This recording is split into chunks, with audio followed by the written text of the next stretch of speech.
Welcome to the In Shape Fitness Show. I'm Kim Watkins. I'll be your trainer. And this week's workout is called Take It to the Park. It is the first week of May and it is beautiful outside. And I actually just came in from an exercise routine pushing my daughter in Central Park. It is so important to get outside and just enjoy being outside. Why work out inside in the gym or even in your living room if you don't have to? And this routine, if you're going to the park, you can do as a warm-up to a run. You can do without any equipment. You just need a small space of grass or maybe a yoga mat. Let's get started though. We're going to do 20 moves, 30 seconds each. And the first move is simply a standing plank.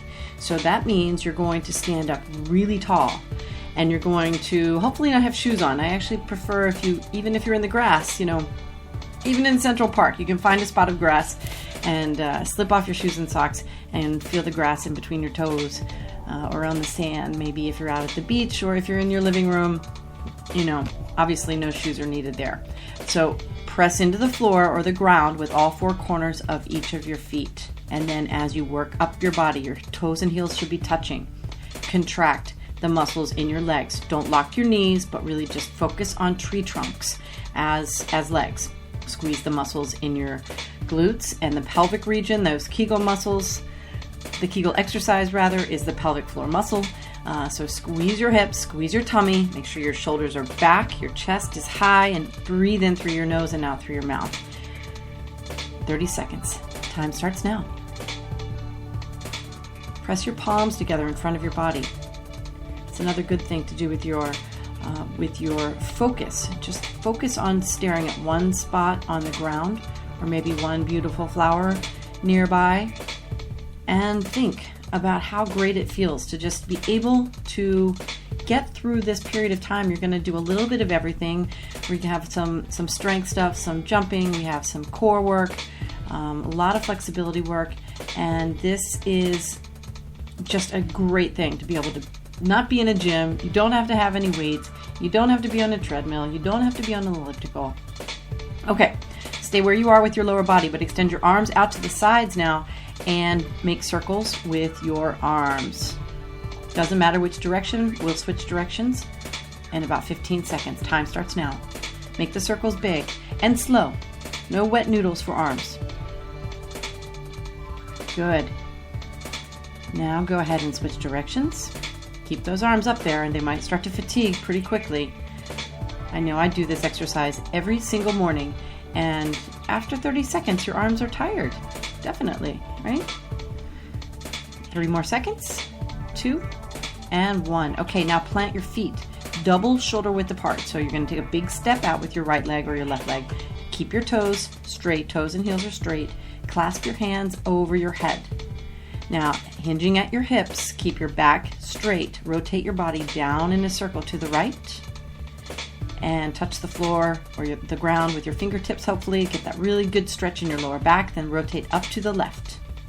This is called the windmill. We're doing this for 30 seconds as well. Time starts now.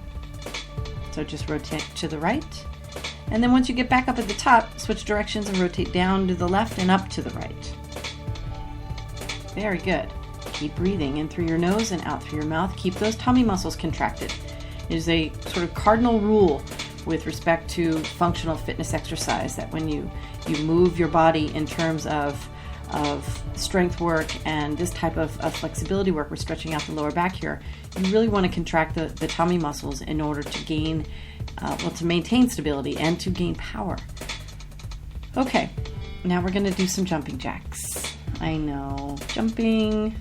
People don't like jumping so much, but take it easy. These don't have to be major jumping jacks. They're not power jacks, but you do want to jump out with both feet. Lift your arms up over your head with a slight bend in the elbow. Very slight, that is, and I want you to try to touch at the top.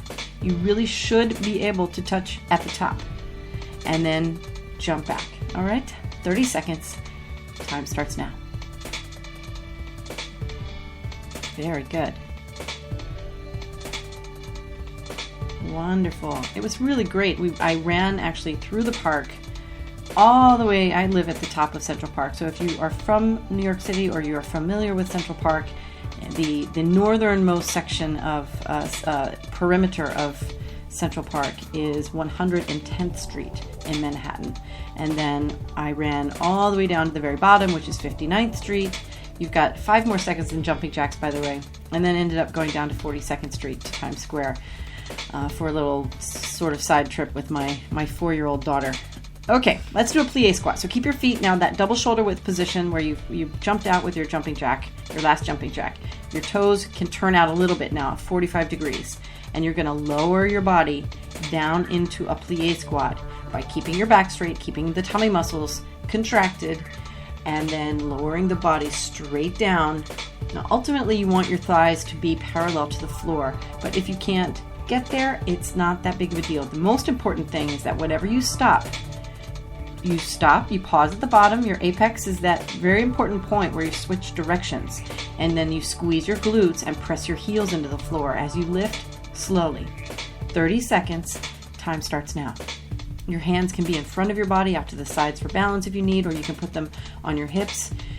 You can even lift them up in the air if you'd like to force your heart to work a little bit harder, which is not necessarily a bad thing either, right? Okay. 10 seconds more. You're not going to do that many of them, and don't worry about the number of repetitions. It's not important. What is important is that you're going to get a good, 14 to 15 minute workout here in, and maybe you're combining it with some other activity that you're doing today, like a walk or a jog or a bike ride or something. Okay, now in the same position with your feet. So try to get all this stuff in with the double shoulder width foot stance at one time. I want you to clasp your hands together and lift your arms up over your head. This is a vertical chop. So you're not, depending on your range of motion, you might not be able to lift your arms up over your head that far, but you have a slight bend in your elbow. And what you're going to do, and I want you to pretend that you are holding one of those, like in one of a carnival, you're holding one of those hammers and you're going to try to slam the hammer down onto something in order to win a prize for your kid or your loved one or what have you. So you're going to really chop down as hard as you can. I know you have no weights in your hand, but believe me, as you build momentum and start chopping, and that's the pace, you will feel this. All right, let's give it a go. Time starts now, 30 seconds. So you squat down a little bit. You got to brace yourself because you're going to be moving, and you want to keep your body really straight. You want to keep those abs really, really tight. And chop. 10 seconds in. Keep it going. I did this the other day, and you're probably doing 2 per second. If you're moving really fast, chop, chop, chop, chop, chop, chop, chop. So that means now you've got 10 seconds more, and you're probably feeling it. But hang in there. You can do this. 5 more seconds. Awesome. Okay. Now bring your feet together. Take a couple of deep breaths. Your heart rate's probably up, and it's going to stay up because the next thing we're going to do is a modified burpee. Now, if you're really fit and you want to do the full Monty burpee where you jump your feet back and jump your feet forward, this is also called a squat thrust, then feel free to do that. But if you are not fully aware of and or comfortable doing the jumping part, just bend your knees, put your hands down on the floor, squat all the way down. Your hands are on the floor beside your feet, then you walk one leg all the way back to push-up position, then the other. Then walk your legs back up underneath your body and stand all the way up. You're not going to do very many of these in 30 seconds, but let's go ahead and start the clock. Time starts now. Very good. These are hard. You can also add a partial level of difficulty in terms of the jumping where you walk your feet back and then jump forward, or jump back and then walk your feet forward. Lots of different variations, and as you know, if you work with me, I'm not going to do this to you today, but I'll add things like push-ups in the middle, jumping jacks at the top. There are all kinds of fun things that you can do with burpees, which is why they're so popular with those of us in the industry. Okay, now go ahead and get yourself back into push-up position. You're finished with the burpees, but now you're going to do push-ups. And when I say push-ups, I mean push-ups on your toes or your knees. Totally regulation to do them on your knees. The only thing you want to remember is that when you're actually not resting on your knee, but rather the bottom part of your thigh, and you want the thigh to make a 45-degree angle with the floor. So your butt is down, which means your abs are engaged. then you also want to make sure that your shoulders are vertically in line with your hands. So your hands can be wider. In fact, they should be for the use of your chest muscles. Take your time as you bend your elbows. Try to keep your elbows as tight and close to your body as possible. Lower it down and then exhale as you press back up. Okay, time starts now. 30 seconds. In 30 seconds, please don't go fast. Please, please, please, please, please don't let momentum help you. Every once in a while we'll do community health events where we do push-up contests and men in particular think that the faster the better. The more they can get in a certain period of time, the better. And there's something to be said for that, but the control that you have by forcing the body to pause at the bottom and then lifting up slowly, that is your muscles screaming out. They're working so much harder because they don't have any help. Momentum really does help you when you are moving quickly, trying to bang out all those repetitions. Okay, now let's do a plank. So lower your body down to your forearms. And now I want you on your toes if you can. At least you should totally start on your toes. This is going to be for 30 seconds. It's a standard plank. Let's go. What you want to do, if you have to fall out of this, if you cannot hold it for 30 seconds, lower your body to your knees and then push out the rest, right? I know you can do this for 30 seconds on your knees. Okay, let's go. Good. Make sure you're breathing. If you have a tendency to hold your breath during exertion, this is not the time to do that. You really want to try to change that habit if you have it, where you breathe in through your nose, out through your mouth. It can be slightly more shallow breaths for something like this, where you're starting to feel your muscles shake, which is probably happening now. You're 10 seconds away. But squeeze, clench those butt cheeks if you're fairly fit. That's just an added way to boost things up a little bit. And you're done.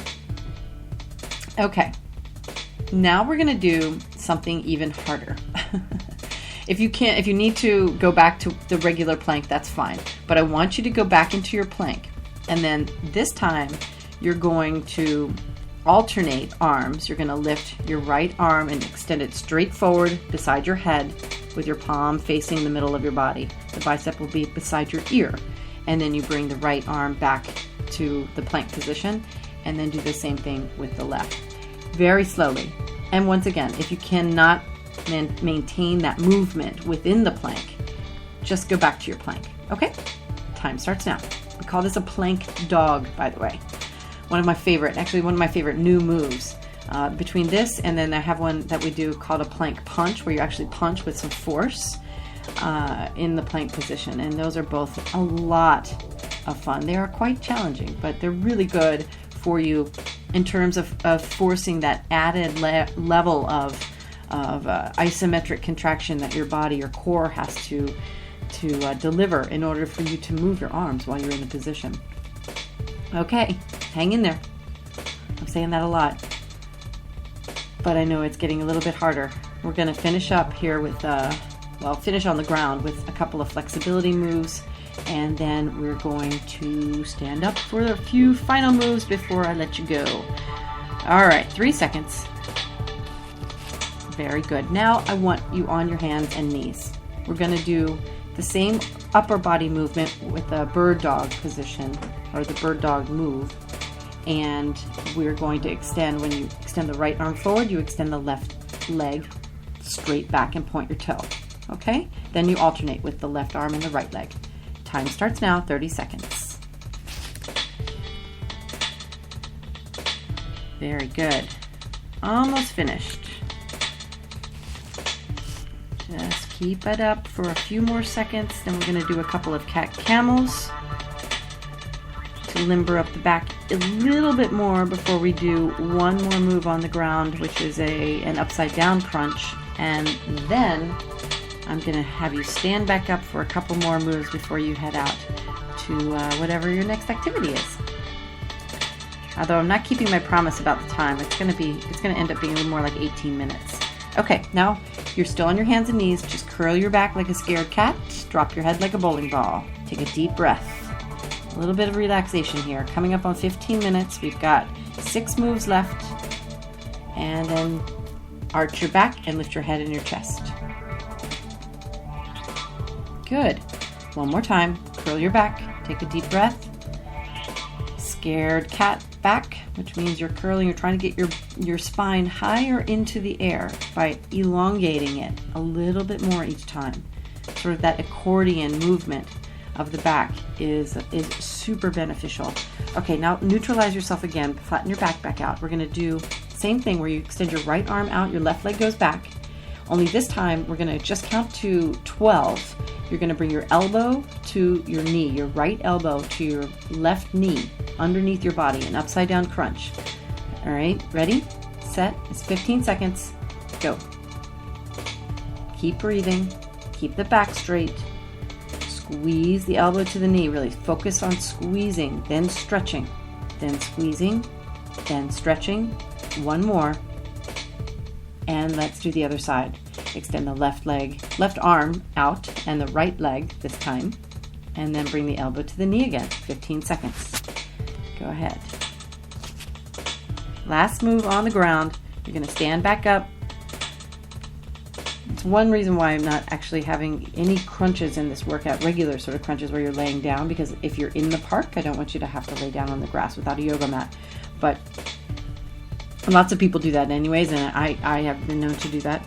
Okay, stand up for me. We're going to do a couple of lunges first, and then a couple of drills that are really, really good for your hips and your butt.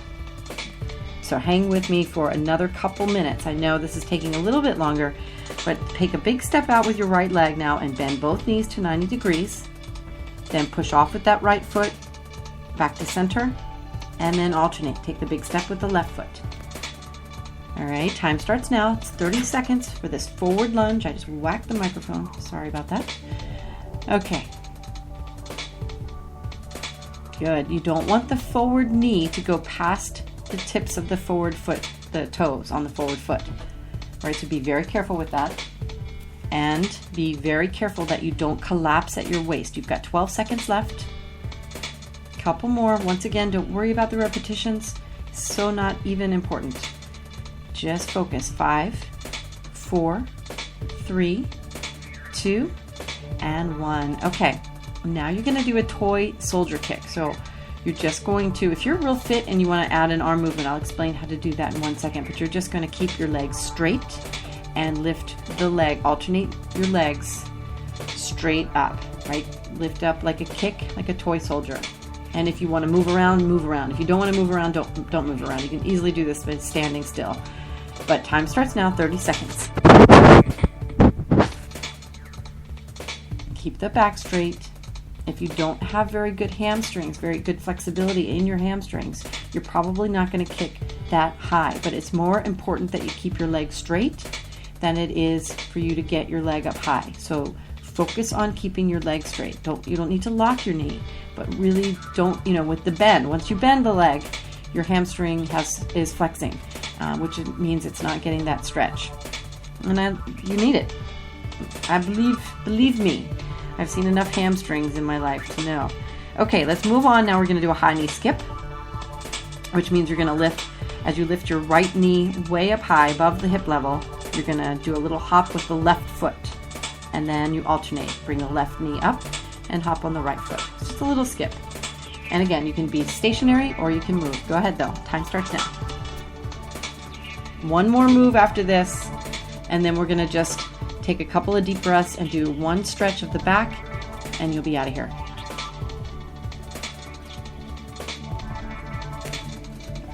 Yes, I know, and you're going to love this move. It is another jumping move. It's a ski jump, lateral ski jump. Whether you like it or not, moving side to side is very valuable in terms of being able to move forward, to propel yourself forward, which in whatever way you decide you like doing that. Whether you like walking, you like running, you like biking or swimming, the lateral stability, the lateral strength in your body is very important. Okay, now bring those feet together, bend your knees a little bit, hands on your hips, and ski jump. Last move. Time starts now. Good. Whether you like it or not, your body is primed at this point to do something really, really fun. even if it's just kicking a soccer ball around with your kids. Get out there and do something. Go for a run. Doesn't matter if you aren't a runner. You can still do it. You can still go out and maybe you're a walker and you want to go for a walk. But maybe it would be fun for you to spend 1 minute or 2 minutes at a clip, picking up the pace just a little bit in order to, to burn a little bit more of the calories, to boost your metabolism, keep the metabolism up a little bit longer. All right, I'll get off my soapbox now. You can stop jumping and just stand up real tall. I want you to clasp your hands, or press your palms rather, together above your head, and breathe. Squeeze those muscles one more time. Now take a deep breath in and try very slowly, just lower your body, or tilt your body over to the right without letting your shoulder twist. All right, you should feel that stretch up the sort of side part of your back and on the side of your body. You're really stretching out those obliques at this point. Now do the other side. Very good. Well, whatever you end up doing after this workout, I really do thank you for joining me for it. I'm Kim Watkins from In Shape Fitness. If you have any questions or concerns or thoughts about the workout, please get in touch with me.